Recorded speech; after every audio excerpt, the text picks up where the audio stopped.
Teh tidak hanya menjadi bagian penting dalam budaya Asia, tetapi juga menyebar ke seluruh dunia sebagai salah satu minuman yang paling populer. Program PSMTI, sebarkan edukasi, maknai alkulturasi. Teh atau cha memiliki sejarah panjang yang dimulai dari Tiongkok ribuan tahun yang lalu. Teh tidak hanya menjadi bagian penting dalam budaya Asia, tetapi juga menyebar ke seluruh dunia sebagai salah satu minuman yang paling populer. Berikut adalah sekilas mengenai teh. Menurut mitos Tiongkok, teh ditemukan secara tidak sengaja oleh Kaisar Shenong yang diperkirakan hidup pada abad 28 sebelum Masehi. Saat ia merebus air di bawah pohon teh liar, beberapa daun jatuh ke dalam air panas yang direbusnya.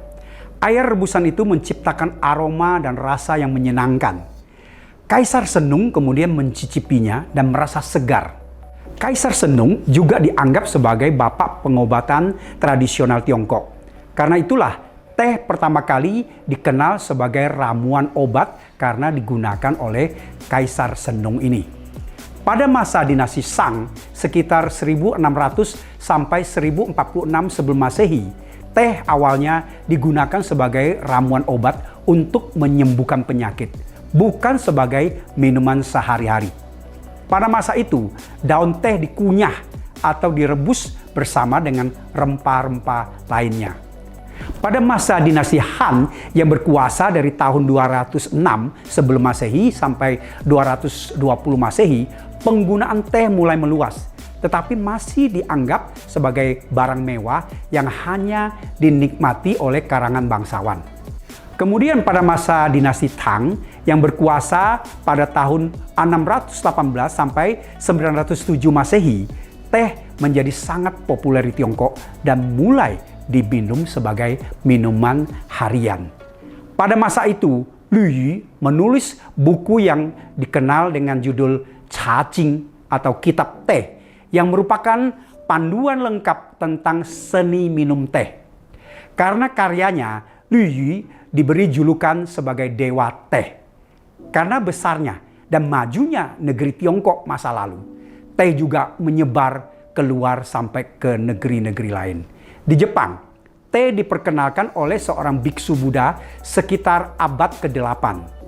Di Jepang, teh berkembang sebagai elemen spiritual karena adanya upacara minum teh atau chanoyu yang sangat dipengaruhi oleh Buddhisme Zen. Melalui jalur sutra, teh kemudian menyebar ke Asia Tengah, Timur Tengah, dan India.